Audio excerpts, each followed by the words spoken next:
shot snare. Good shot. Noles win. Noles win. Michael Snare's triple with no time left. Florida State beats Duke 76-73. The little team that could just did.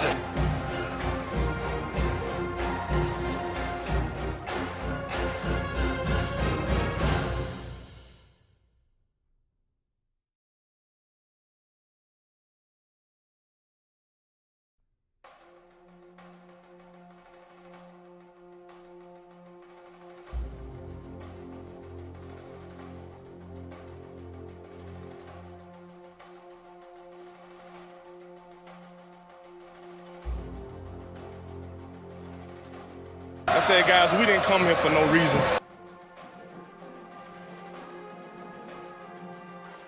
Hey, my brother, put a smile on your face. Okay? Because Florida State, if we gonna do it then, we do it big. Let's go, baby. Here's the snap, handoff on the belly dive, and Stevenson's going to try to root his way in. He breaks through, and he's got the 10, 5, 3, 2 yards, touchdown FSU. The Smarty Stevenson, senior playing his final game. I thought he was tackled to the line of scrimmage. Root hogging his way, and he broke into daylight, and he scores a touchdown.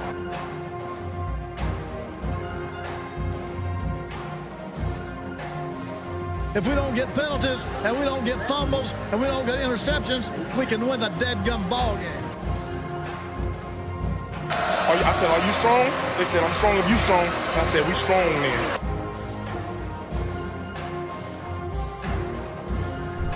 What are you doing?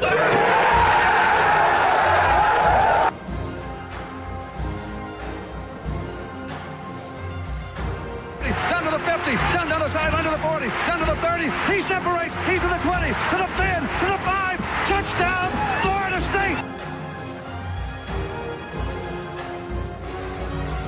Let's party, Tallahassee.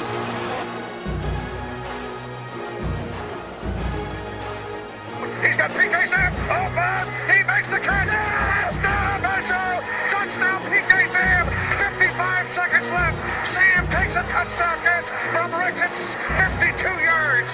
52 yards. Florida State leads 37-34. I see you, PK Sam.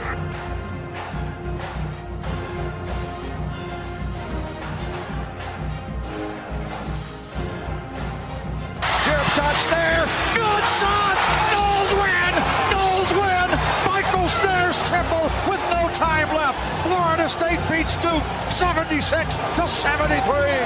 The little team that could just did.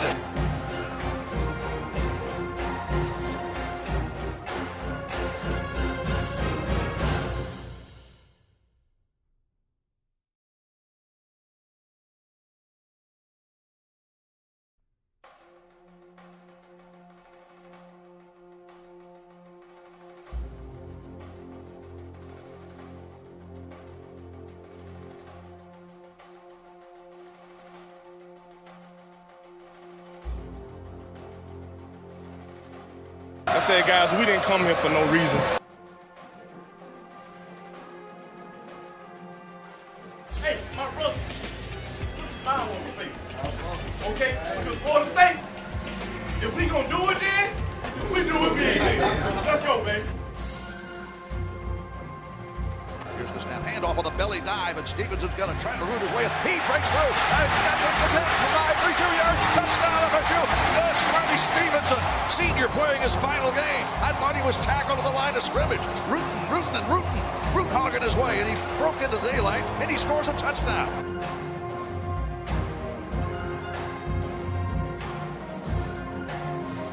If we don't get penalties, and we don't get fumbles, and we don't get interceptions, we can win the dead-gum ball game. I said, are you strong? They said, I'm strong if you strong. I said, we strong then.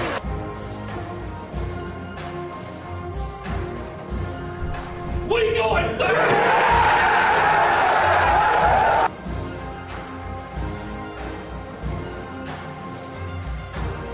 Down to the 50, down the sideline to the 40, down to the 30. He separates. He's to the 20, to the 10, to the 5. Touchdown, Florida State. Let's party, Tallahassee.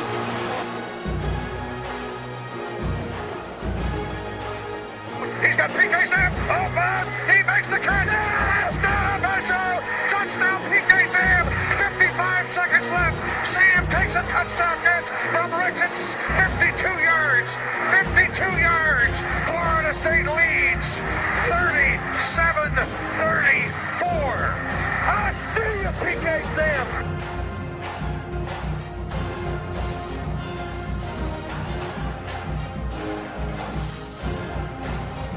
Jump shot, Snare. Good shot. Knowles win. Knowles win. Michael Snare's triple with no time left. Florida State beats Duke 76-73. The little team that could just did.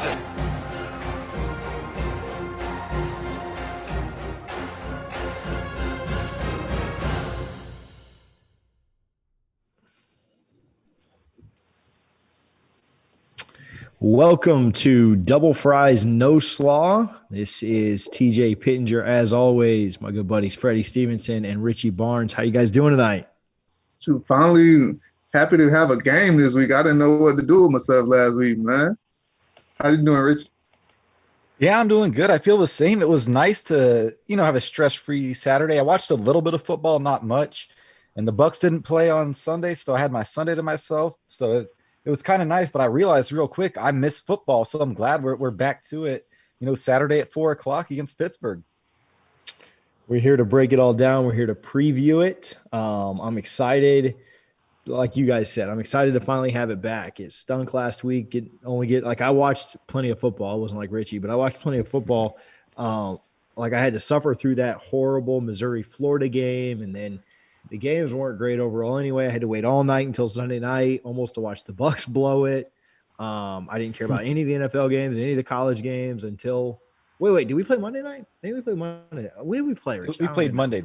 We played Monday against New York. We played this Sunday night, so another late game for us. That's right, yeah. We played – I didn't care about anything on Sunday, and then on Monday we almost blow it, and it's just like – I'm glad that football's back. Hopefully Florida State doesn't blow it, but anyway, Double Fries No Slaw brought to you by, as always, Guthrie's in Tallahassee. Want to shout them out before we do anything else to get started. We appreciate their working with us. We appreciate all that they do for us. Visit both their locations in Tallahassee at 1818 West Tennessee Street and 2550 North Monroe. Tell them Double Fries No Slaw sent you and tag us in a picture of your gut box. I have more people this week text me that they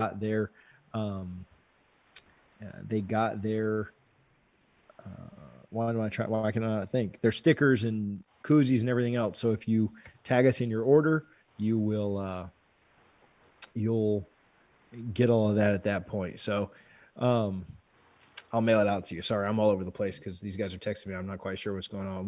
What's the other what am I missing here? So we got a shop. We're part of the Big Three Roll Up Network. You want to get into that a little bit, TJ? Sheesh. I'm like, what am I missing? These guys are texting me. This show is powered by the Big Three Roll Up. The Big Three Roll Up with Silk, Kev, and Josh Newberg of Knowles 24/7 covers Florida State, Miami.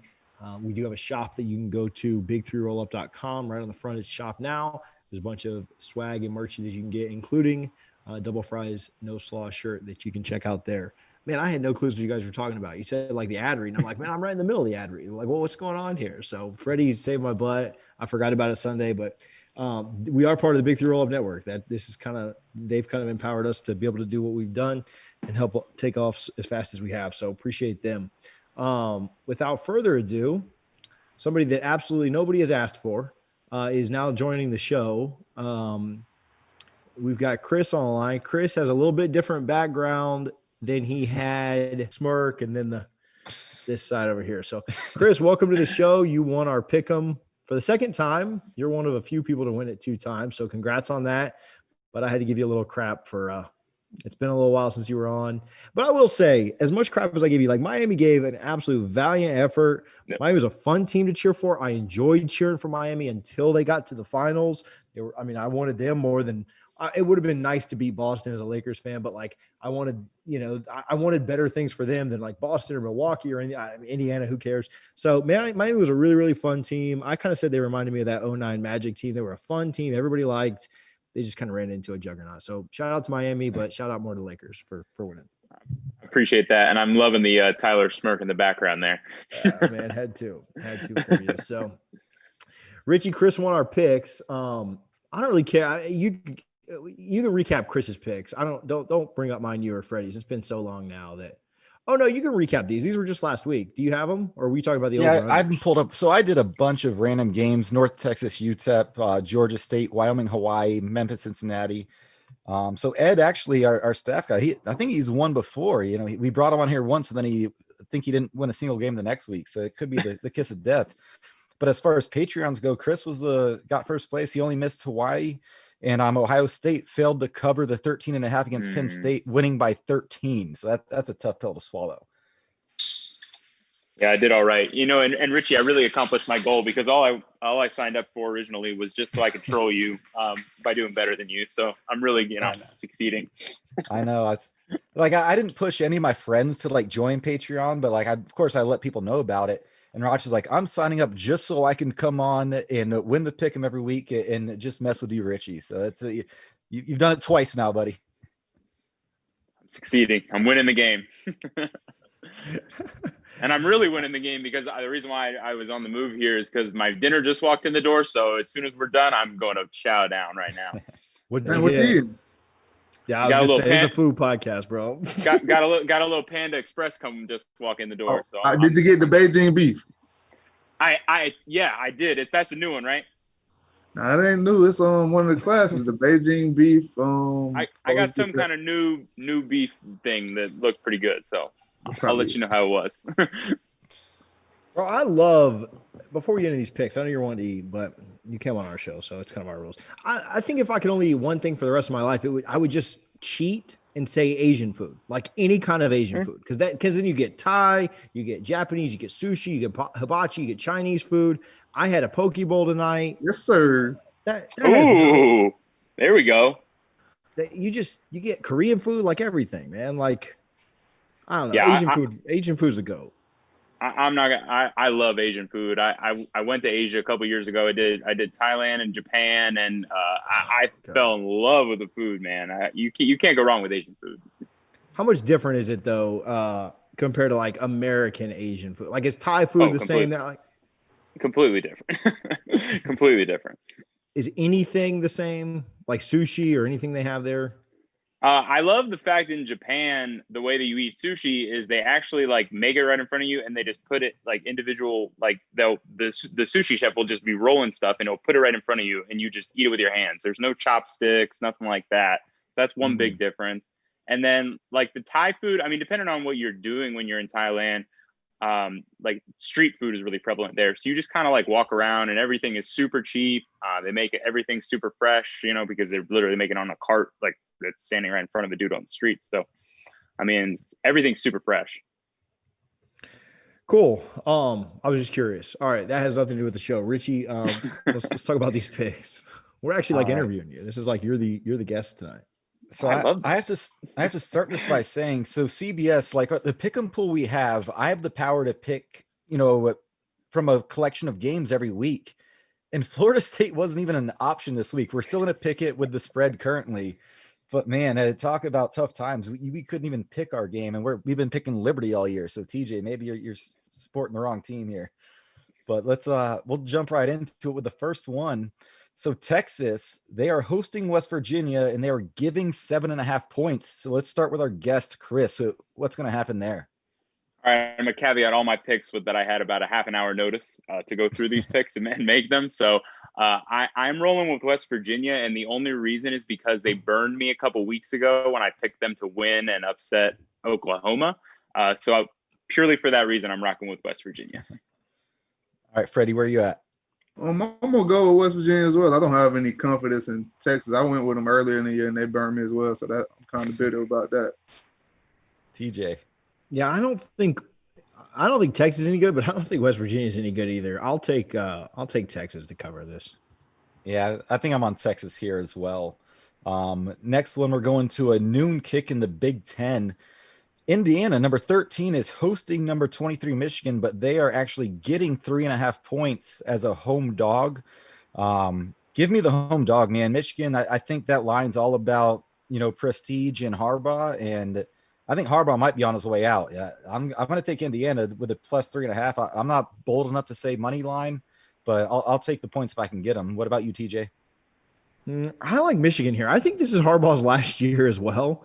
But I think that Indiana got really, really lucky that and really only won that Penn State game because that kid didn't fall down. So I'm not confident that they can win this game. I think that Michigan rebounds, and Michigan's better than Penn State to me. So I'll take Michigan to cover here. Not by much, but I think they win by like 5 or 6.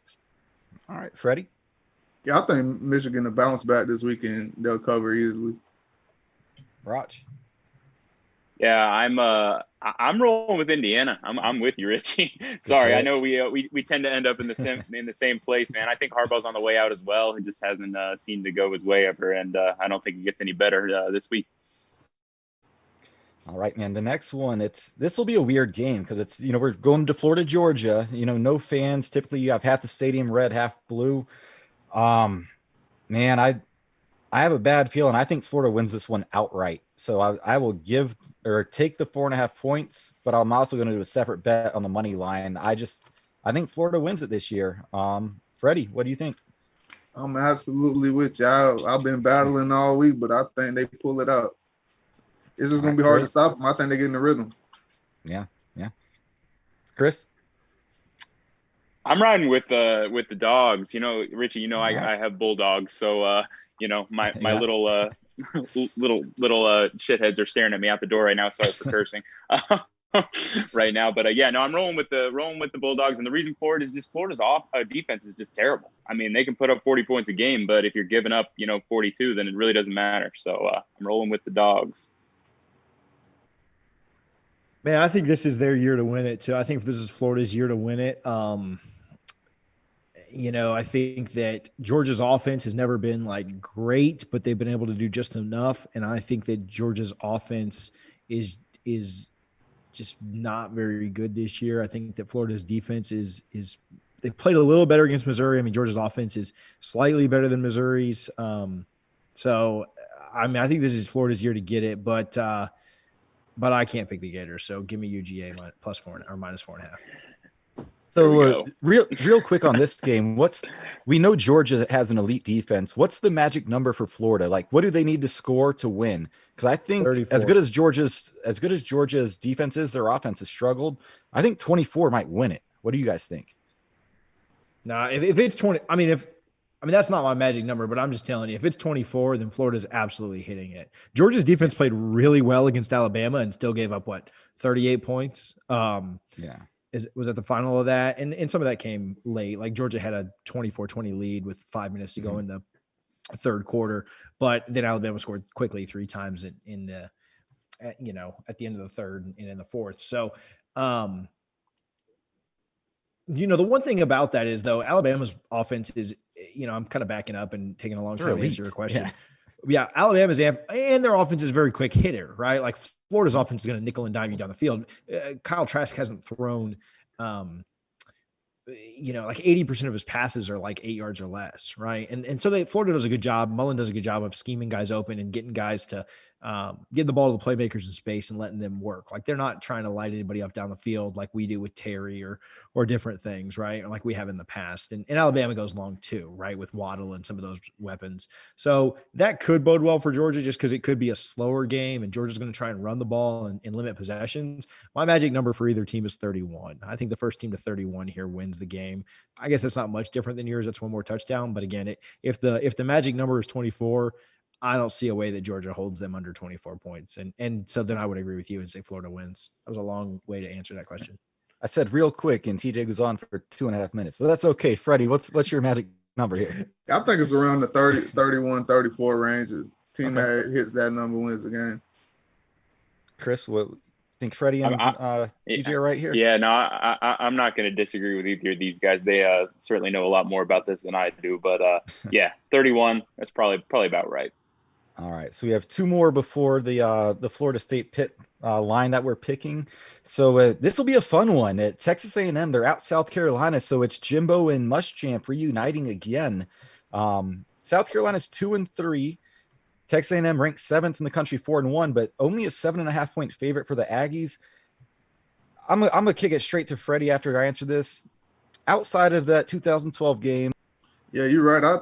I think the week after they beat Florida, I expected them to kind of fall off, but Jimbo's got them firing on all cylinders right now, so I think they cover big this game. Chris, what do you think? Richie, you took my nugget, man. The one thing I was going to add to this podcast was that Jimbo has owned Muschamp, and he's going to continue to this weekend. So that's my pick. TJ, unanimous? Yeah, give me Jimbo here. I mean, I could see the scenario where they keep it close, but transitive property me on this one. Florida and Texas A&M both score similarly, and Florida was able to get more than a touchdown on South Carolina. If they had to play in front of a full crowd, maybe things get weird. South Carolina gets a backdoor touchdown or something, or backdoor Bryce score Williams, to cut it. But I think that I think the Jimbo's too good here. South Carolina's offense isn't good enough. So I think that I don't think it's a blowout. Like I could see it at 14. So I've watched in my gym that I run at work, like they always have the SEC network on when I go and run during the middle of the day. And so I've watched the last 3 Texas A&M games because I've just gone at different parts of the day, and that's always been what's on. And they don't blow anybody out. Like they win by like 10 or 14 every game because they just don't put their foot on the pedal or foot on their throat, blow them out. So anyway, I think it's like 14. I don't think it's a blowout, but I do think they cover. Yeah, and then probably in my opinion, a little more intriguing than the Georgia-Florida game, just because we have 7-0 Clemson, number 1 in the country, at 6-0 Notre Dame, number 4 in the country. No Trevor Lawrence. He's out this week with COVID protocol. I think Clemson, they're favored by 5.5. I'll go last here because I went early on the last few. Let's start with TG on this one. Yeah, I'm not going to do the reverse thing where I say a bunch of good things about one team and then go with the other. I think I like Notre Dame here. Clemson didn't look very good the other day, and I think Notre Dame. I'm not sure that I'm picking them to win, but I think they cover. I think they can cover the 4.5, 5.5. What is it? 5.5. I think they cover. I think they got a great chance to win. Clemson's going to run the ball like crazy, and Notre Dame probably will too because Book's not great, but I like Book to make more plays than Clemson, so I like Notre Dame to cover this and set up a rematch. I think they get a rematch, and then Lawrence beats them in the ACC championship. So I'm good with that because and that keeps Miami out of the ACC championship if that's how it goes down. Let's go, Freddie. Where are you at here? I was back and forth, but one thing I know about Clemson, they show up in big games. So that defense, they're going to absolutely make it hell for Ian Book this game. I think they create a few turnovers and they cover easily this game. I see them dominating on the offensive side as well. I think that freshman, he gets an opportunity to showcase himself. He got in a little rhythm against Boston College. And I think they'll beat them by double digits. Chris, this is the one game we're picking that you and I kind of talked about offline when I told you to come back. So go ahead and tell these guys where you're at here. Yeah, so Richie, you might not know this, but my family on my dad's side is all from a little small town right outside of Clemson, South Carolina. So whenever I talk to my grandfather, which is once a week, we talk about 2 things. We talk about FSU football and Clemson football. So I watch the Clemson games specifically so I can talk to my grandfather, who's 94 years old. So it's our one thing we talk about every week. So I watched that game last week. I watched them get down early. I don't think they did very well. They responded in the second half, but I don't see it. Notre Dame is much better than Boston College. So I just don't see them being able to go into South Bend on, it's not going to be that cold, but still it's going to be a cold, a Midwestern night. I think that Notre Dame pulls it out. I think they win outright. So you're giving me points. I'm taking Notre Dame. This is where I think you're crazy, man. Clemson's going to win. Clemson's going to cover. I don't think it'll be particularly close. I think Dabo is a master motivator. He can use last week to build upon that. And for a number 1 team in the country going on the road in November, there's never been less pressure on a team in the history of football that I can think of in a top 5 matchup, because they know if they lose, well, the NCAA playoff committee or college football playoff committee, they're going to say, well, obviously Trevor wasn't there. So if they come back and beat Notre Dame in the rematch, they're in the playoff anyway. So this is basically a free mulligan. So if you play, you play golf, you get 2 shots off the first tee because your first one's going to go off in the woods somewhere. And if you're like me, the second one probably will too, but you have a chance of getting it on the fairway. But when you have that second chance to make it happen, it's easier. I think no pressure on Clemson at all the pressure on Notre Dame. I'm picking Clemson. I'm going to give the 5.5 because I think that's a friendly number, but I think they win by 10 Richie, plus. So Richie, if we end up going to this Bucks game here in a couple weeks, which, I know we've been talking about, we're going to have a little offline side bet. The first round goes to the pick of this game. How you feel about that? I'm down with that. Yeah. So me and Roch, I have tickets to the Bucks and Chiefs game. I was going to sell them, but man, Brady Mahomes, a potential Super Bowl preview in the same stadium for a fraction of the price. So I don't think we can pass that up. All right. It's a bet. Yes. Can I say something about this real quick before we go on? This shouldn't impact the game at all by any means, but I was at I think it was the last one. The last Clemson Notre Dame game was 2015, the rain game. Notre Dame ended up missing a 2-point conversion at the end so it didn't go to overtime.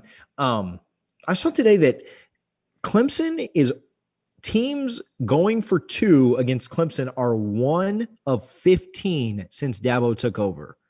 And a lot of that is the fact that Venables is a good defensive coach. Like, they've got a good defensive coach, but I mean, there's a lot of luck involved in that too. Like, because the standard average is just say 50%. You're going to get 2-point conversions 50% of the time. That's just what's going to happen. You're going to get 4th and short 50% of the time. That's like what the average is over all of football, college, NFL, everything. And so for them to be teams against them to be 1 in 15, again, I don't think the game's coming down to a 2-point conversion. I just saw that stat and thought it was just like mind blowing. Notre Dame came all the way back on them. Like, I was with some buddies that were Notre Dame fans. We sat in the rain all day. We went to college game day. We were all hammered. And then to lose on a 2-point conversion was insane. But 1 in 15, that's nuts. It won't impact the game, but I felt like I had to tell you guys. And I know you're about to go to the FSU game last, but can we pick the Liberty game too? I mean, while we're here. So sure. I don't have the spread on that up, so we'll pick it. But real quick, we have a comment from a listener on the live Twitter feed from a guy named @Trey_Roland. Says, "What's up, C. Rochester, you piece of shit?" Anything to say to Trey, Chris? So, but for those that don't know, Roch and Trey were in the same fraternity at Florida State. No, I big ups to Trey, man. I missed the roll cast. I love you guys, no doubt. But I'm not as clever as Trey, and I am growing a little bit of a beard here. Nothing like Trey's though, man. I loved your the drive through last week, man. Trey's mustache is a thing of legend right now. So TJ, what's the Liberty line? And then we'll pick Florida State and let Chris eat his dinner here.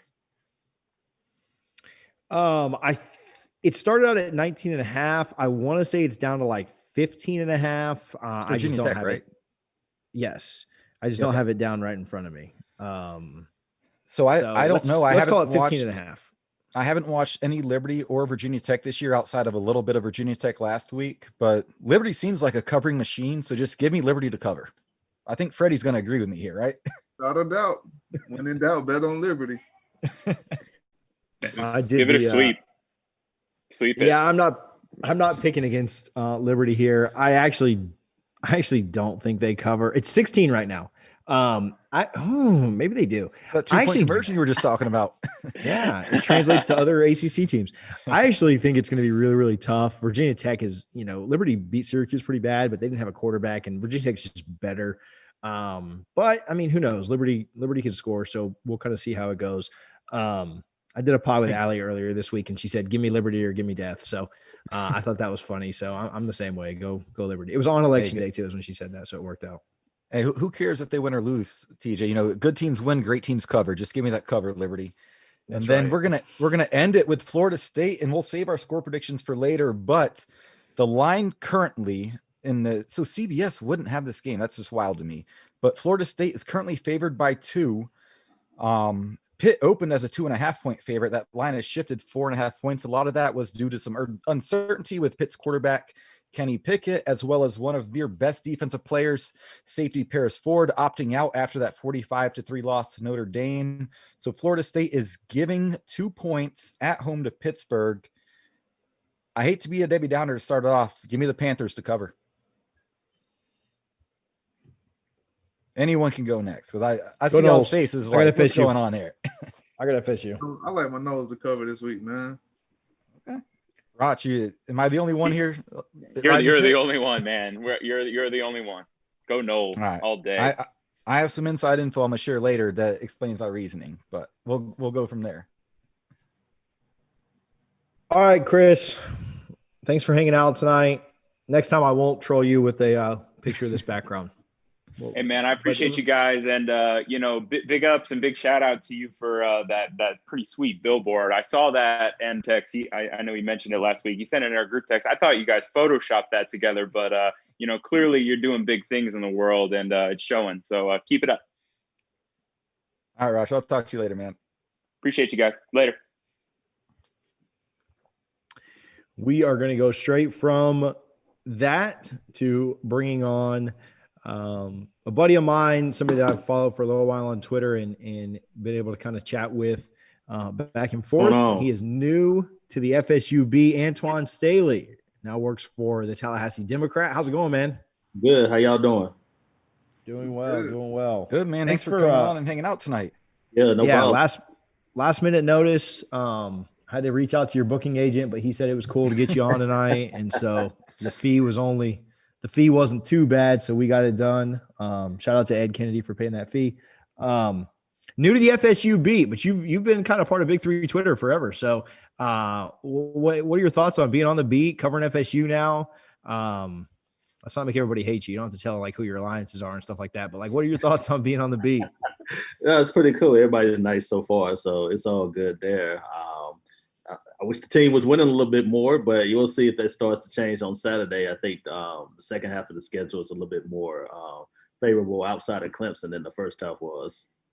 Well, they're undefeated with you. I don't think we've lost a game since you've been on the beat, so that's helpful, right? Didn't you start on like the Sunday after Louisville? No, I started before that. I started the North Carolina game and then Louisville. Oh, okay. 1-1. 1-1. Yeah, not bad. So quick question, because I know TJ, Freddie, I think Freddie knows them all, but who's your favorite guy that's covering Florida State in your short period of time? Because we got a really good beat. There's not many people I say I don't like that guy. Oh, everybody's pretty cool. I think Chris is like really a character. Chris Nee is funny. Yeah, he's really funny guy. That's probably my favorite guy right now. He holds no punches at all. Speaking of holding no punches, I got a Chris Nee story while we're here. You guys remember Corey Dowler? You remember who that was? Yeah. Corey worked for ESPN at one point, but I know he worked for Knowles 247.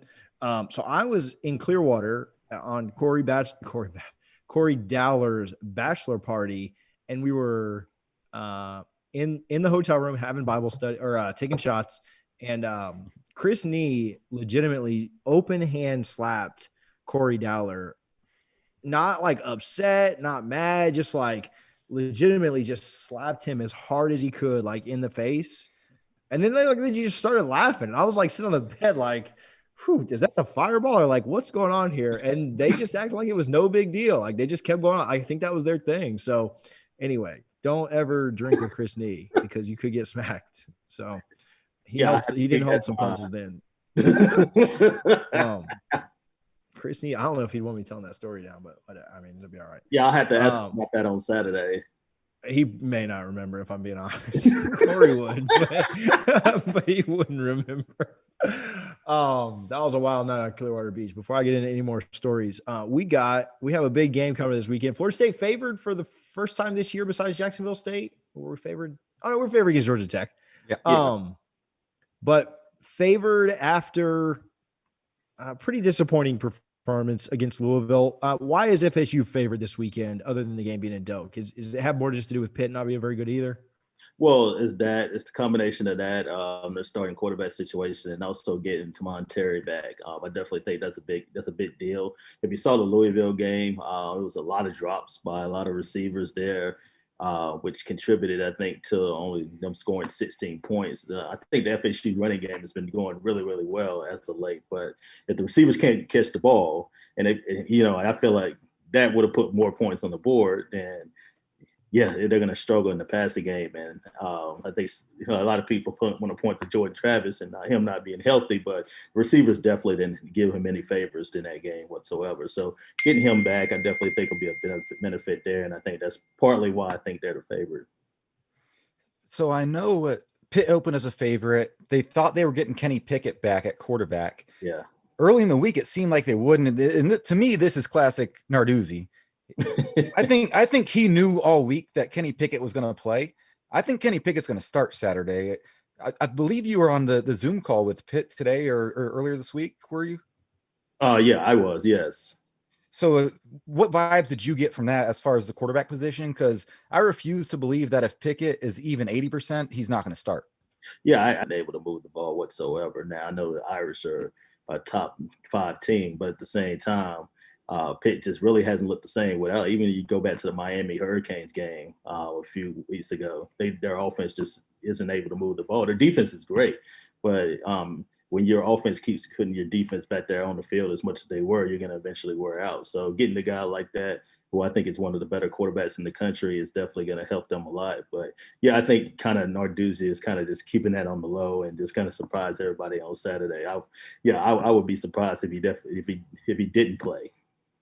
So obviously Florida State's defensive struggles are well documented this year. Yeah. They've given up more yards the next game than they did in the game before every single game this season, no matter the opponent.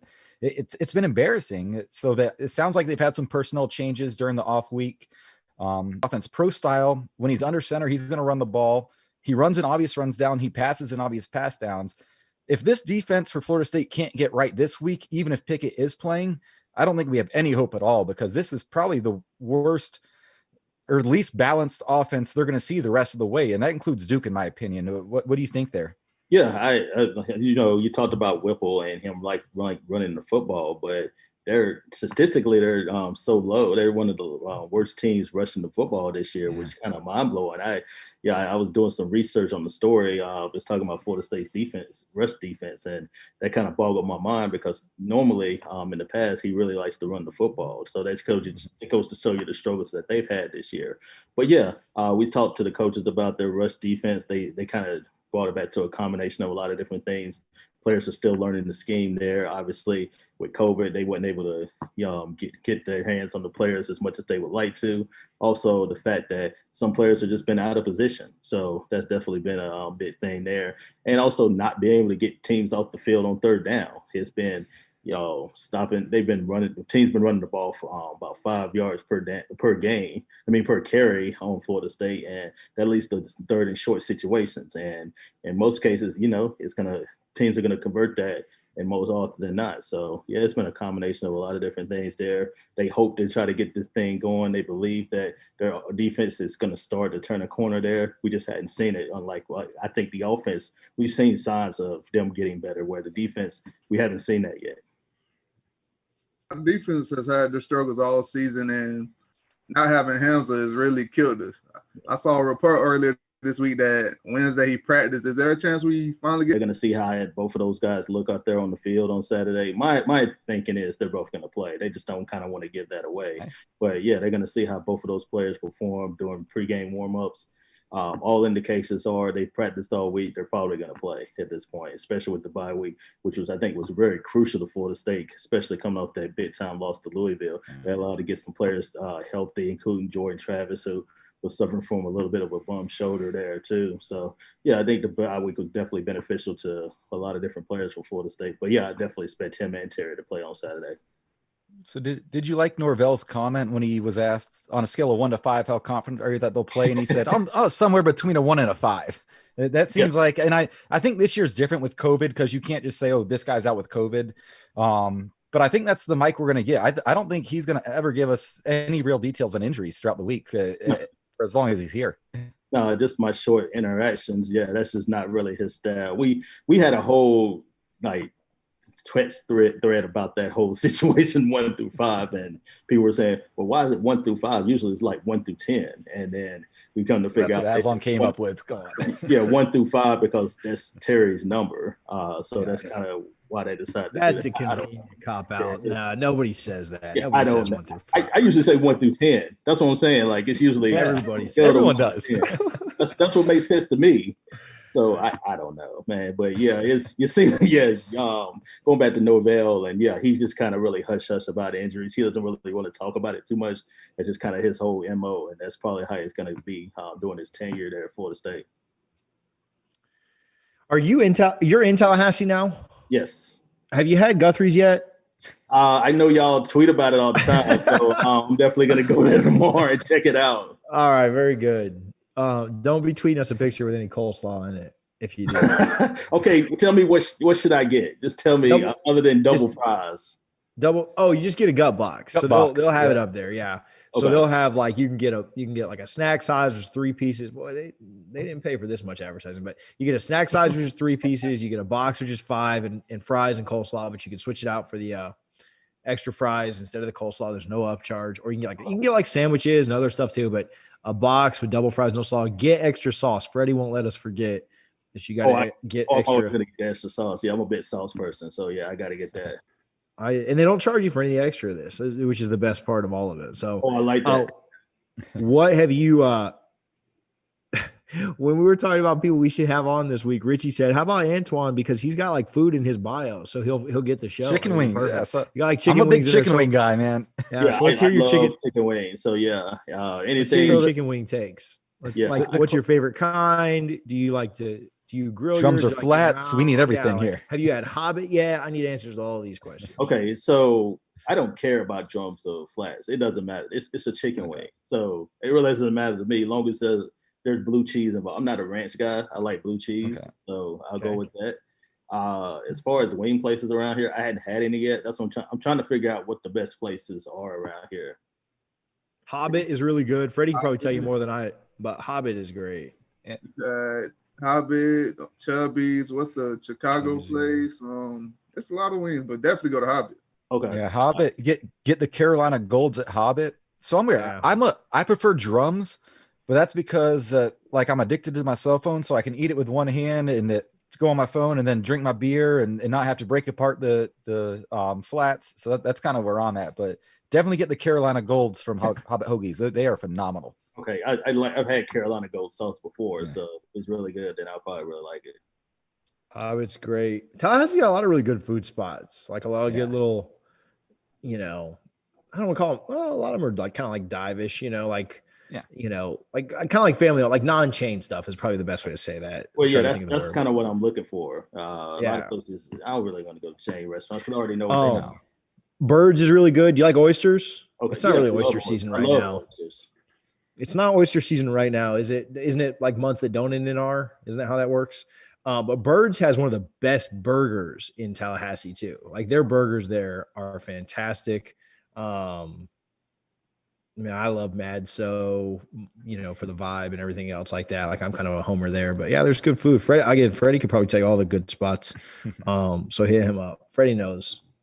You gotta after this, hit me up in the DMs. I'm gonna let you know where to go, man. Yeah, I will definitely. Yeah, probably Sunday. I'll probably go out a few places too. And hit about. So y'all definitely hit you up. We do a little. I want to get this. Let's go back to why we brought you on. We get distracted pretty easily, but that's all part of the show. No, you're fine. We like it. What has to go right? Like what is the game plan? How does Florida State? I mean, it's not an upset, so I'm not going to say pull the upset, but how does Florida State get back on the right track and get a game closer to 500 this weekend? Like, what are the things that have to go right for them? And do you kind of see this as high scoring, low scoring? Where do you kind of find this game falling? Well, first of all, you got to protect Jordan Travis. Pitt has one of the best defensive lines in the country. They got 3 players in the top 15 in terms of sacks. So you have to make sure that your offensive line does not allow pressure, which I think for the most part, Florida State has done a good job with that. They've kind of had a lot of the same offensive line players start on the last few weeks. So I think they've had a good continuity with that, unlike in years past where it's just kind of be like musical chairs there. So yeah, I definitely think you just have to start there and run the football. I definitely think that's a big strength of theirs this year. where they're one of the best rushing teams in the country. So you protect Jordan Travis, also run the football there and get some turnovers. I definitely think getting turnovers, no matter who the quarterback is, whether it be the freshman or whether Pickett starting, if you can get some turnovers there, get yourself set up in some point situations there, short yardage situations, I definitely think that'll be beneficial. So yeah, I think they're gonna win. I'm writing my prediction. Actually, I was doing that before I got on here. Yeah, I think they're gonna win this weekend. I think it's gonna be close, probably like 28-27 or something to that effect. But yeah, I have them winning this weekend, a very, very close game. Hopefully it's not a game where we get up by a bunch and then have to hold on for dear life. But I mean, I guess if we jumped out to I said that the other day though, like if we jump out to 28-0 lead, like I'm not going to complain about it, I guess, as long as we hold on and don't give up 29. We do an over-under segment every week. Richie, it's been so long since we did the last one that I don't even care. Just update us with where we're at for the week, and then we'll do this over-under segment with you, and then we'll get you out of here. We appreciate you hanging out. Yeah, no problem. Quick, so where are we at, Richie? So I won't go over each one, but again, in the Louisville game of the 5, TJ, man, you're on fire. You got 4 out of 5 right. Freddie and I both got 3. So the season totals for TJ, you're at 25. Freddie, you're at 22, and I'm at 21. So let's jump right into this week, and let's start with our guest Antwan Staley here. And so their last, I think, 3 games, Pitt's rushing offense has averaged 64 yards a game. I'm giving them a grade on a curve with the Florida State defense. So over under 99 rushing yards for Pitt today, or for Pitt on Saturday afternoon. I'm going to go a little bit over just simply because I feel like that's going to be a point of emphasis no matter who's back there. You see, Florida State hasn't been able to stop the run all year. So yeah, you're going to come in and want to take pressure off your quarterback, no matter who that is. So they're going to make it a point to run the football. And I definitely think they're going to get over 100 yards. All right, TJ, over under 99 yards for Pitt's rushing offense. Yeah, I think I like the over here too, but really close. Like I don't see them going for like 140 or anything like that. Like I think it's really close, and I really wanted to take the under, but I don't have that much faith in our defense. Freddie. Yeah, part of me, I was fighting with the under as well, but I don't trust our guys yet. I think we still got a lot of room to grow. Guys still aren't filling the right gaps, and like Antwan said, they're going to make it an emphasis to run the ball. So we're going to struggle a little bit. I think it'll be close, but they'll get it. Yeah, I got 120. Yeah. I got them getting about 120. I think that sounds about right. Yeah, I hate to do this. I'm taking the over as well. I will say if I thought Kenny Pickett was not playing, I would take the under because I think Pitt's offense has nothing to offer at all without him. And not that he's some great mobile quarterback, but he can at least make a little quicker decisions. So, in college, sack yards to go off your rushing total. So I'll go over as well, reluctantly. But if Yellen was starting and playing the full game, I would definitely take the under there. Next one. So he says he's 100%, but he's been hurt in almost every game we've played. Jordan Travis, total yards 250. Freddie, passing, rushing. Remember, this includes sacks. And Pitt has had at least 2 sacks in every game. So 250 total yards. Freddie, where are you at with Jordan Travis? I'm going under. Okay.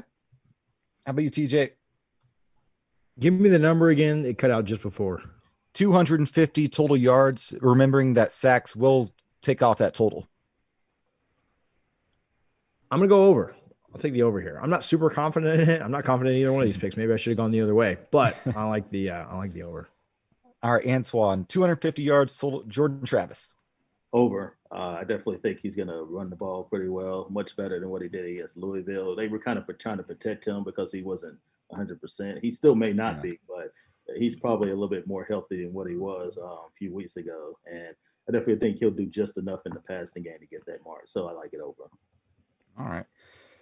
This is so hard for me just because if I knew for a fact, if you said, hey, Jordan Travis will be perfectly healthy the entire game with no injury issues, I would take the over in a heartbeat. But he's been hurt in every game, and Pitt is a physical defense with a really strong front. Antwan, you were talking about their defensive line is massive.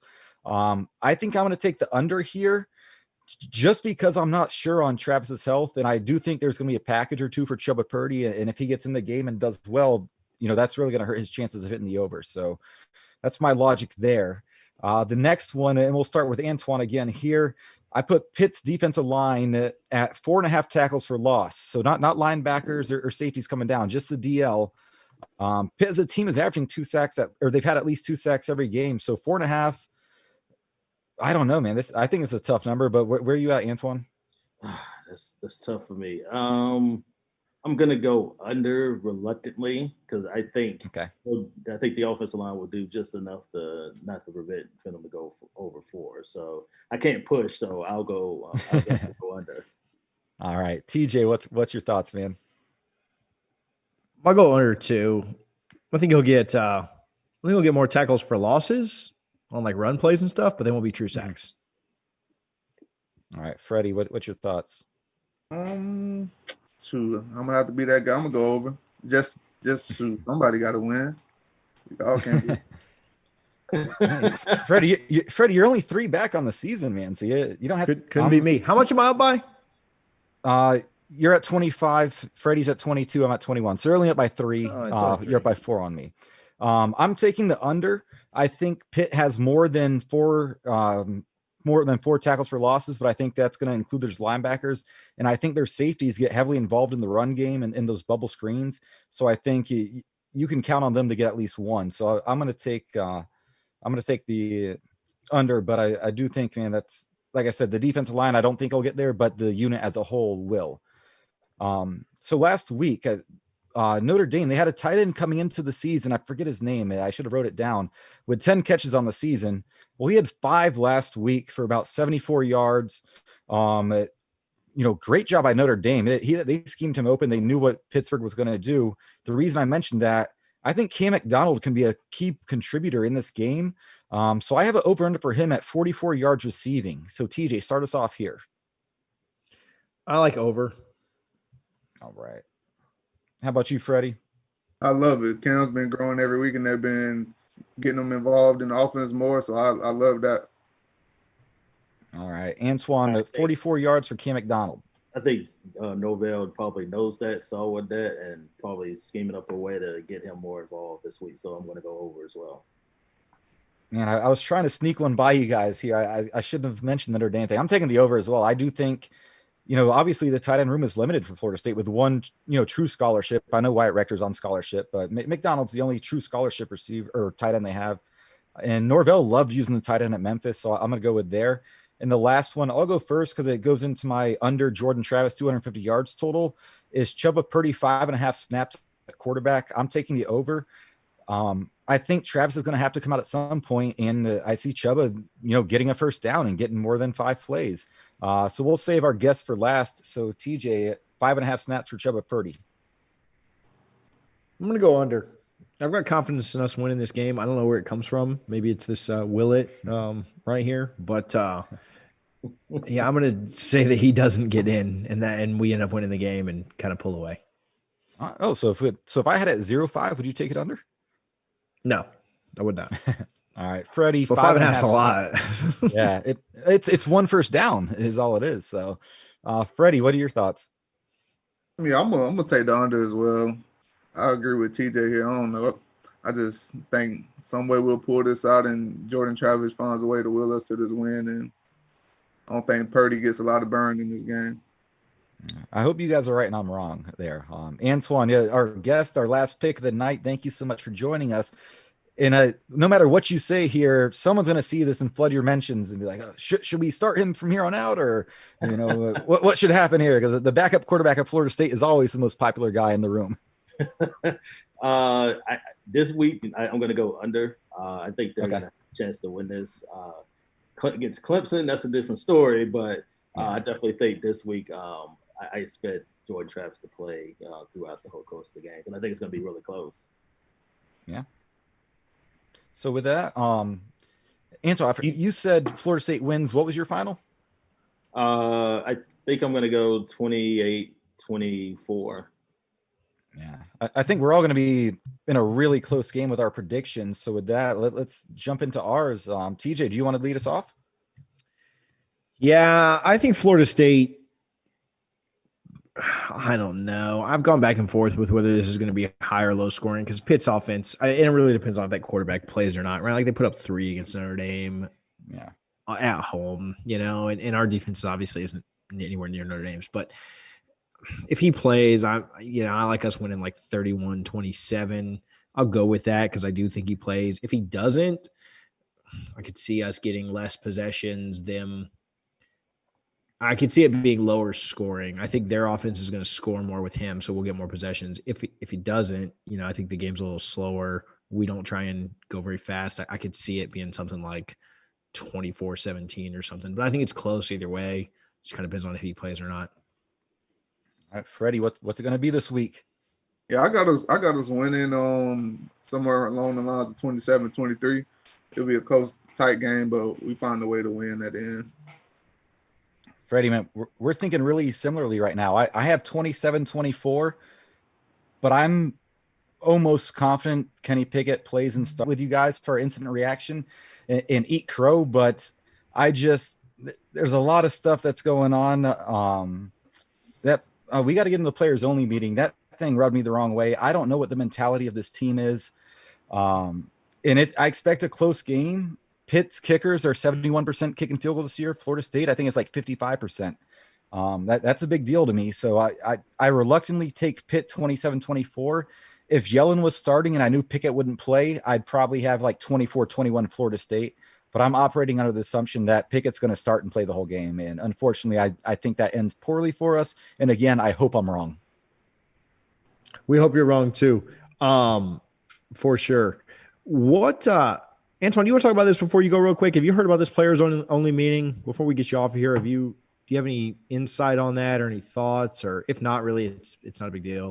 Well, yeah, I've heard about it. Players wasn't very happy after the Louisville game. It's a bye week. They feel like they needed to get back to basics. That's pretty much what it was. And that starts really, we talked about the defense and how they really hadn't shown any signs of improvement. So it kind of just started there and just kind of trickled down to the whole team. So, yeah, that's about all I've heard from it. This team expects a much better second half of the season.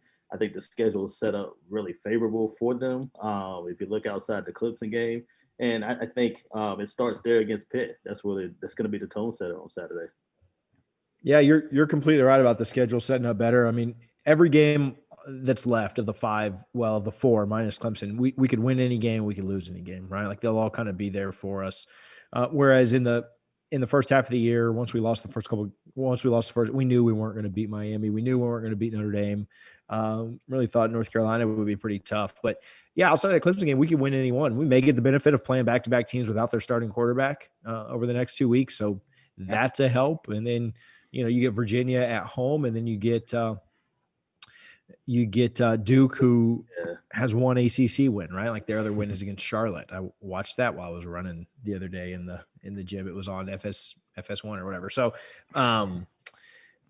yeah, I mean, it does set up really, really well. And, hopefully, like you said, it all kind of starts this weekend. I put the over-under on Florida State wins at 4.5. If they lose this, it's probably going to be 4. If they win this, I think they can get to 5. I think they can win 2 of the last 4 after this with a loss coming to Clemson. So I got 6. I think 6 wins. I think they're going to do it. I really do. I think they win out minus Clemson. They run the table outside of Clemson?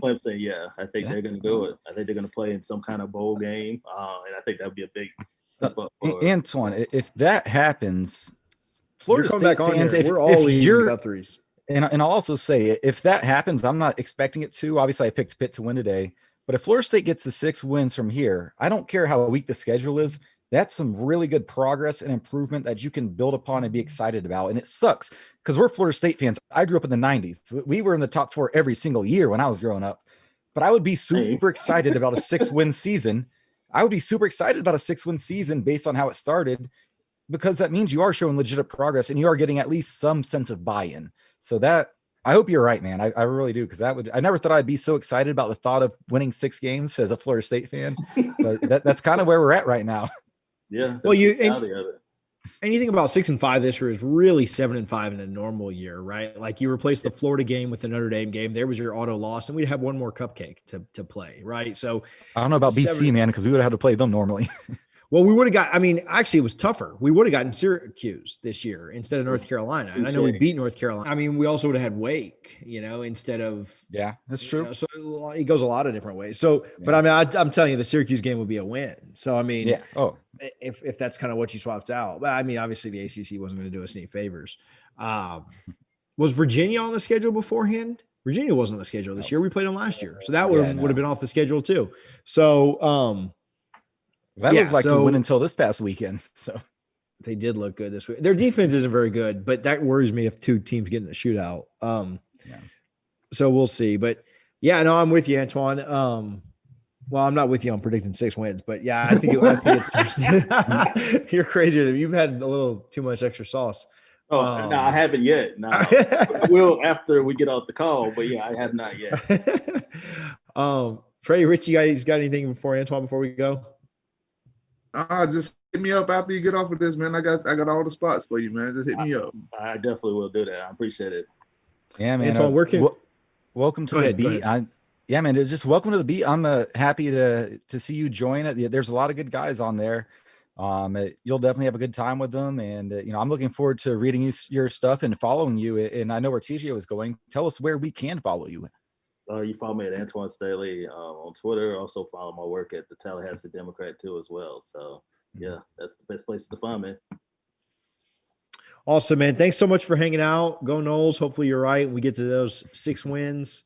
But even if we're not right, enjoy that double fries no slaw tomorrow. I definitely will, man. Y'all take it easy. Thanks for having me on. Appreciate it, man. Thanks, Antwan. Absolutely. Thanks, buddy. Freddie, I want to get your thoughts. We talked about it right there at the end with Antwan, but I want to hear yours as a player. And then I know Richie's got some definite takes on this. But did you guys ever have to have a players only meeting or anything like that during your time? And then, like, what are your thoughts on this one that has happened, supposedly happened this last week or so? Yeah, we had a few of them. Most of them when we were playing trash, players were trying to figure things out. Everybody knew what the standard was, and we're just trying to come to agreement somewhere. Like, we understood what the standard was at Florida State, and we weren't playing up to that standard. But my whole issue with this situation is, I guess they did it on the bye week, and I heard that the guys were mad that they had to practice on the Saturday. Is that the case? So let me read this real quick. So it first came out with I want to make sure we have credit here. Bud Elliott on the Nolecast, who works for 247 National, and then Brendan Sinone, who works for Noles 24/7, later confirmed it. But I'm not going to read verbatim what Brendan wrote on 247 because it is premium information. So there's your free publicity. But what Bud said was free. So go listen to the Nolecast. Essentially, what happened was they originally were not scheduled to practice last Saturday, but the NCAA banned all team activities from Tuesday this past week for Election Day, so players could go vote, which I think that's the first time they've done that, which is a great thing. I think they should do that every year moving forward. So Mike Norvell said, okay, so we're not practicing Tuesday, and I know there's a weekend where players are looking to potentially go home. In his mind, he doesn't want people going home because contract tracing, you don't know who you're going to be exposed to, where they've been exposed to in a few days. You don't want an outbreak of COVID on the team. That's just the world we live in right now. So we said, no, we're going to practice Saturday. So I guess a couple of players went to Coach Norvell and said, listen, we really want the extra recovery day. Some of us want to go home. Can we just have the day off? And Norvell apparently just said, we're practicing Saturday. You know the consequences if you don't go. So a couple of upperclassmen called for a team meeting.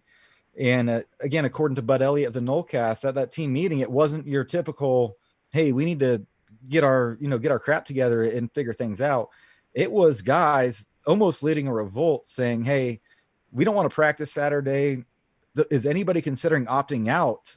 Like, to the point where, it was almost like going behind Norvell's back and saying, like, listen, I'm done with this season. The good news is it sounds like it was just a few upperclassmen. According to both Brendan and Bud, very few underclassmen even went to the meeting, and it resulted in 0 players missing practice and 0 players opting out. So it sounds like it was just a few bad apples trying to, try and force their hand or whatever that may be. I just hope, my personal opinion, I hope Norvell finds out who organized that and whose idea that was, and they never play a snap at Florida State again. Because if you get that mad that on a fall during the Saturday, you're asked to practice because you just came off of a ass whooping to a 1-4 Louisville team by 32 points. And then you say, no, we don't need to practice. I want to go home, or I need an extra day of rest. That would piss me off. I played for a no-name high school. We didn't win a single game my junior year.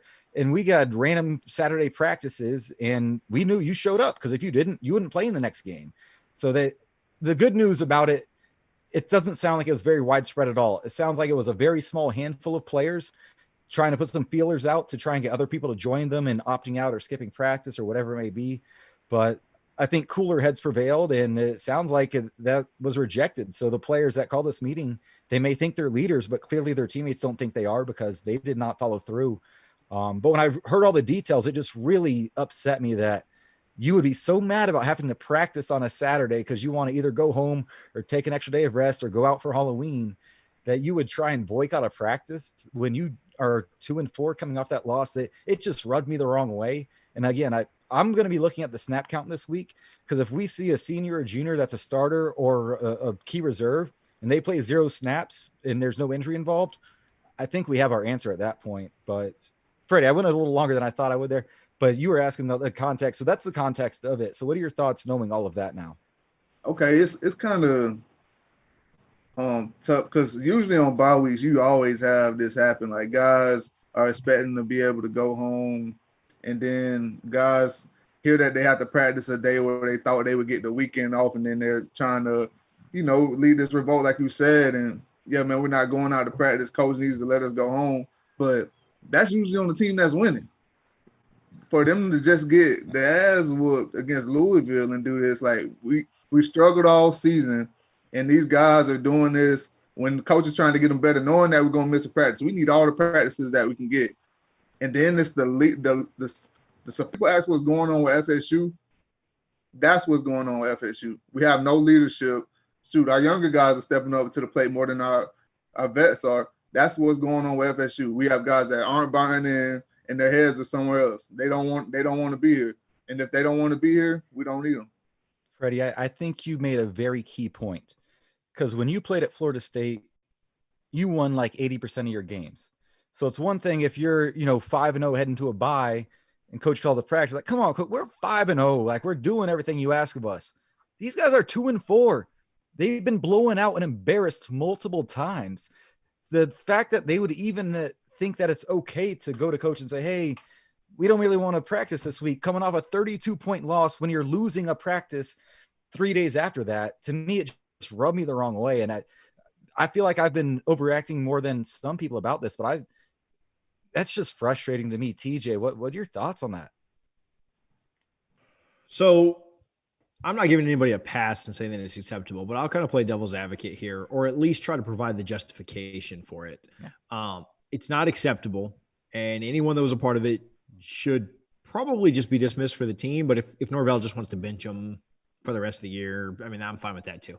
I don't know how dismissing players, even though it wasn't him that gave it. So, but my thoughts are this: that's just such a product of our society. The upperclassmen on this team didn't commit to Coach Norvell. They're not going to be here to turn the future around. Nobody's even going to remember them like they do the 2010, 11, 12 Florida State teams that we credit with turning things around so that 13 could win, right? So I'm not saying that's acceptable. Again, I think those players should be done, but it makes sense to me, right? Like, yeah. If you're a kid on a 2-5 team, you were promised the world, you committed to either Jimbo or Taggart when there was a lot of excitement here, and you've got 5 games left, you're going to get blown out in one of them. You're probably not playing for the NFL at this point. I don't want to guess who it may have been. Obviously, there are a couple of guys on our team that are playing for the NFL, but you're an upperclassman. You're pretty much done with football in a few days, a few weeks anyway, and you don't want to practice on. Like, I get it. I think that's just our society in general. Again, not saying it's acceptable. I'm not excusing it. I'm just saying I understand it, and consequences or actions have consequences. Now that you made that choice, if the priority is no longer football to you because of all of those things I just mentioned, then Coach Norvell has to make his decisions with what should happen going forward. So again, I'm not saying it's okay. I'm not saying it's right. There's a reason a lot of companies, when you put in your 2 weeks notice or when you're on the way out anyway, just say you can go ahead and leave today. Right. So it's kind of the same situation. I'm just in the staffing role. So that's kind of like what I think of. So it's kind of the same situation. They know that if you put in your notice, you're not going to work very hard in those 2 weeks. Right. And we got a couple guys that are 5 weeks away from being done we got guys that are in that situation. Right. And again, I'm not saying it's okay. I'm just saying, like, I get it. I understand why it's happening. Yeah. To build on that point, I think, like you said, and I'm not trying to go philosophical or anything, but it is society, right? These kids. So let's talk about the seniors. No names, just any senior on the roster. They committed to a coach that had just won a national championship in recent years. The year they signed, they had just beat Michigan in the Orange Bowl, a top 10 team. And when they got to campus as true freshmen, their first game, they were ranked number 3 in the country going up against number 1 in the country. So I feel like they were entitled to, that was going to be their career at Florida State, no matter what they did. And instead they're 20-24 to this point in their 4 years and complaining about having to practice. So to TJ's point, I get it. Like if I was a player, if I was a senior and even if I was a starter or just not playing much, it'd be hard to show up every day and finish these last 5 weeks out, knowing all your goals are off the table. But at the same time, I guess the part that bothered me the most, if these seniors had just said, hey, I'm just going to opt out the rest of the way, no problem. That's fine. That's your choice. That's the best for both parties. But trying to get underclassmen in there and trying to get others to opt out or skip practice, that's just such the wrong way to go about it and rubs me such the wrong way that I kind of wish Norvell, if he knew who these players were, he would just kick them off the team because they won't be here next year anyway. And it's not like, even if we win 6 games this year, which I think is a long shot, that's not going to change anything in recruiting. So we probably spent more time on this than we would have, but that's been something that's been bothering me. But I definitely get your point, TJ, on it. And I definitely get your point, Freddie, as a former player. But like you said, you always played on winning teams, at least at Florida State. You never played on a team that was 2-4.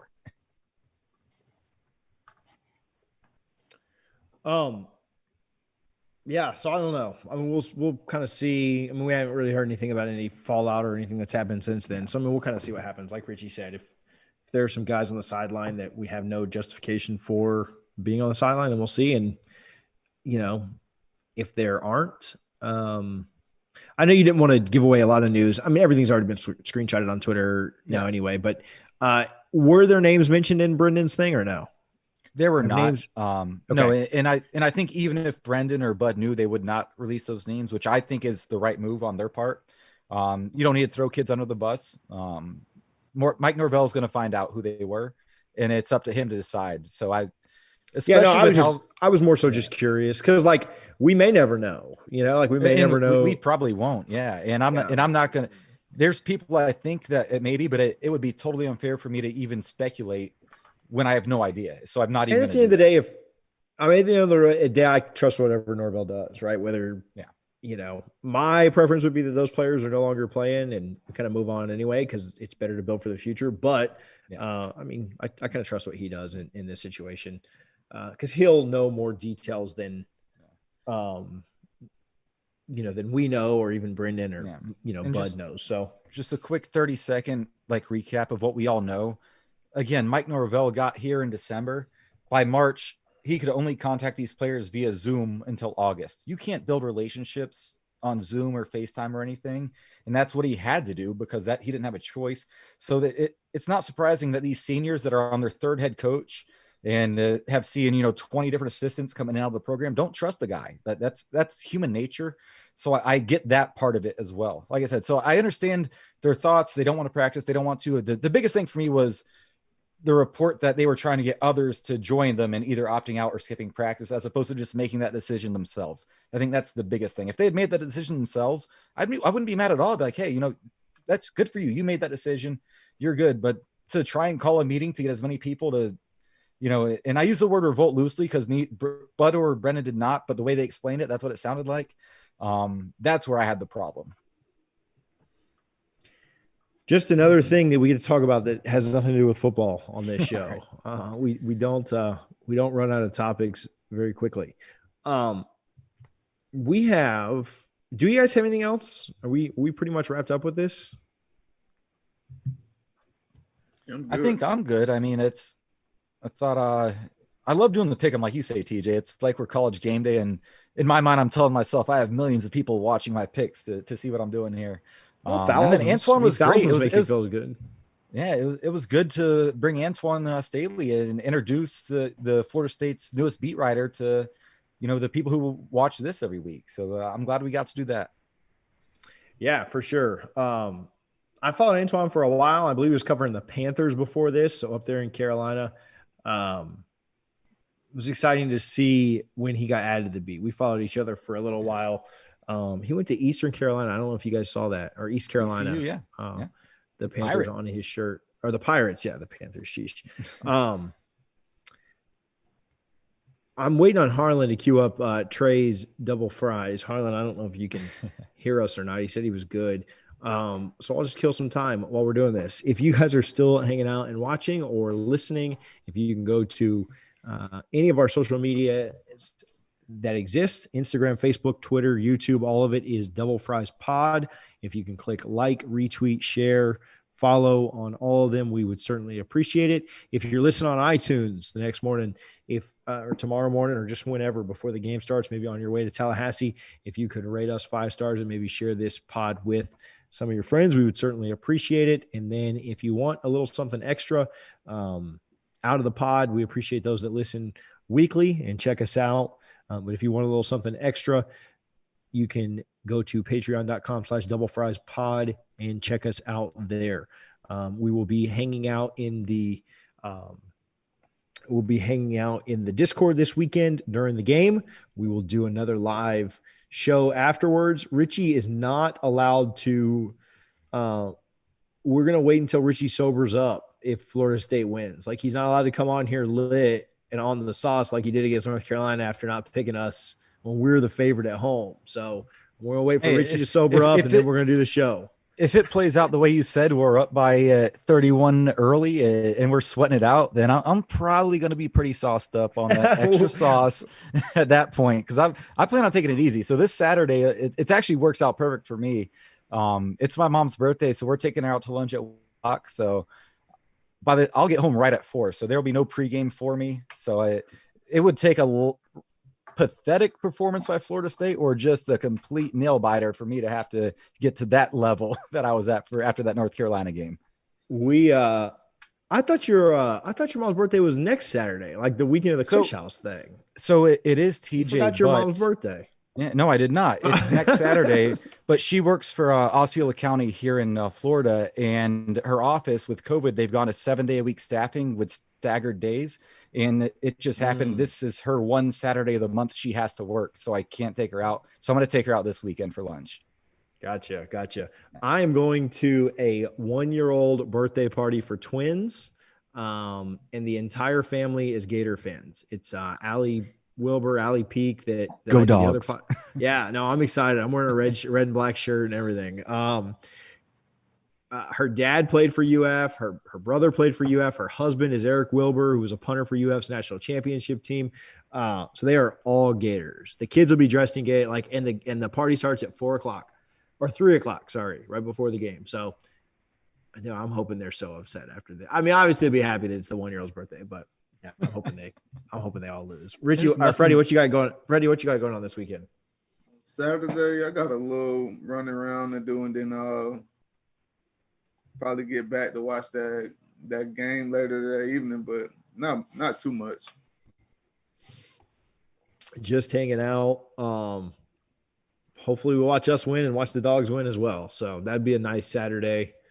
And then we got a good Bucks game Sunday night. It's for first place in the division. Should be fun. Actually, it'll be a tie. Yeah, it's a big one in the. It's a big one in my house because my wife is from New Orleans. She's a diehard Saints fan. Drew Brees is her favorite player. So we'll be getting after each other Sunday night. So maybe we can record a little earlier on Sunday, so we're good by kickoff. I'm good with that. I picked the Saints to win that first one. I like the Bucks to win this one. I think if they play better. I don't like them to cover, but I like them to win. If they play better, if they play like they played against the Giants, I mean, they'll lose by 20. I mean, is Brown playing? Antonio Brown good this week, or is he still? I mean, he's on the roster. He's activated. I don't know if he's Yeah. actually playing or not. Well, he's I mean, living with Tom Brady right now. I mean, if I'm the Bucks, I'd rather have Godwin back than Brown, just because Godwin has the familiarity. Well, I want both. I want both out there. Right, but I mean, if I can only pick one, but I don't know if Godwin's back or not. Saying that still, I like the Bucks to win this game. I mean, it could go either way for sure. But Breeze and Brady is really fun, and yeah, I think that game will be really exciting, like always. I wish it was like week 17. It would just make it for so much more drama and stuff. But I think I like the Bucks because I think that Giants game was really good for them. You know, you always want a midseason scare when you don't lose. When you play bad against a not great team, but you still get that win, but it's still enough of a wake up call. I think that was really good for Tampa Bay. I don't know if they'll cover the 5.5, but I definitely like them to win. Freddie, you watching that game with us? Yeah, I think you're exactly right. First week, New Orleans got them, but I like Tampa this week. I think the Bucks defense is playing better. I think their offense is gelling more than it was in week 1. New Orleans hasn't been super impressive either, but you know, competitors like Breeze and Brady are never out of any game, and it'll probably go down to the fourth quarter again, and it'll be really exciting. It'll be the game of the week. I mean, without a doubt. So real quick, it could get really interesting because, you know, I know we're hopping to Trey's drive-through real quick, but Breeze did not practice today. He was on the sidelines nursing a shoulder. I'm sure he'll start on Sunday, but one hit, might have Jameis Winston in Raymond James Stadium against Tampa Bay. That's like, I would never hope for injury for anybody, even if I hate a player. Maybe a little tweak to where I want to see like Jameis versus Brady. That would be must-see TV for the entire nation. Now, after all your takes, I mean, you'd much rather lose to Breeze than Winston, though, right? Because I'll be 100%. If Jameis comes in this game and the Saints win, I don't care if he hands the ball off every time to Alvin Kamara. Like, those will be the best handoffs you've ever seen, and I will be insufferable for the next It will month. change nothing about how I feel about the situation, though. But I would love for Jameis to come in and play well. Yeah. I would love Jameis to come in, play really well, and the Bucks just equal out. Because I do think Jameis still does have a bright future in front of him. And whoever signs him next, I think, has a chance to get him at probably a good price tag. And he's got another 6-7 years of good football. So I'm pulling for Jameis. But I think we made the right decision going with Brady. So that's just my thoughts. We haven't had that podcast yet. We definitely need to do it where we argue. I don't want to give away my take on that because I have a take. We should probably do it.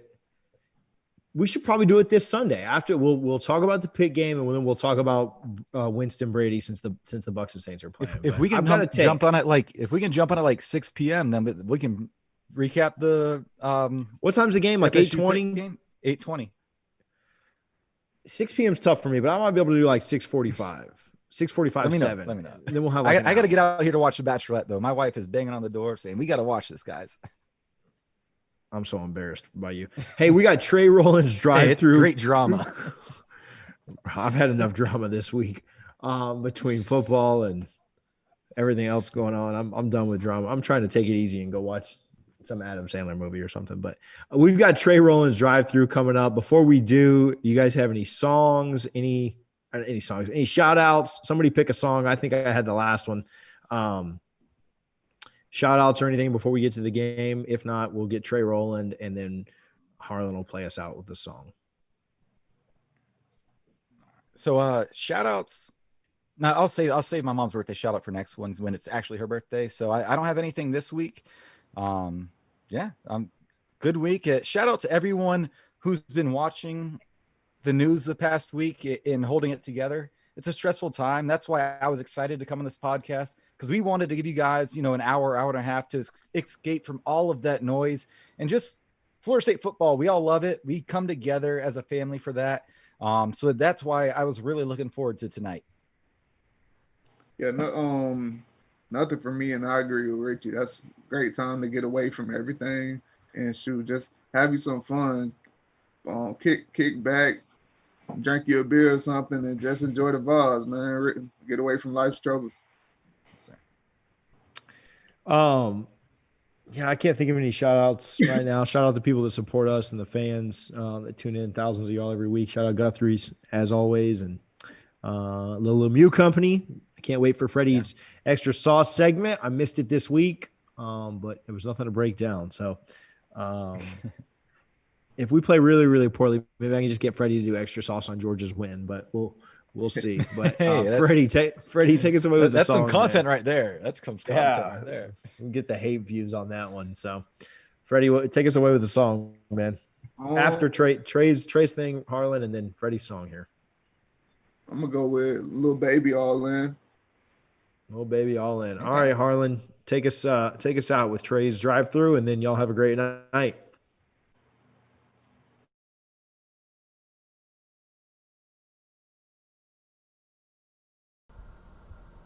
Hey everybody, Trey Rowland coming back at ya with another episode of Trey Rowland's Drive-Thru. And I know you guys have been fiending for this content because pretty boring, pretty slow news week, not much going on. So I'm here to give you all the action, all the action that you need in a pretty mundane week of American life. So here you go. Speaking of mundane, Florida State coming off a bye week. Faced their, 44th overall in the country. So, pretty, not too bad. Not, Florida State can maybe do some work. Except we're kind of after that debacle at Louisville. We're kind of in the mid-70s. I think we're 77th. So, yeah, we suck. You guys already knew that. But Pitt's not that great either. So, how do they look on both sides of the ball? Well, Pat Narduzzi's got about the 93rd ranked offense in the entire country, which is ass. So that's good. The bad, their defense is ranked about the 20th in the country per S&P Plus. Pat Narduzzi, they run a cover 4 kind of quarter scheme. Basically, if you're not too familiar with it, he's a Michigan State disciple, Mark D'Antonio.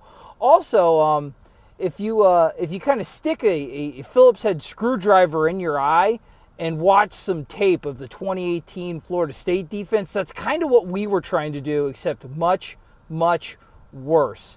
They're good against the run. They have a good D-line. They have good linebackers. Their secondary's okay. It's not bad. They actually lost their best player at safety, Paris Ford. He opted out, so thank God. But they're a tough crew. They're tough, they're disciplined, they're physical, they're strong. All of those superlatives that Florida State's current defense is not, apply those to Pat Narduzzi. They're gritty. They're a gritty Midwest, Pennsylvania iron worker team. So where do you attack them? Well, according to my man, X's and Knowles, Kevin Little, you can find him on the X's and Knowles YouTube, where I am always every week at the Triple Option Video Film Review. Plug for me.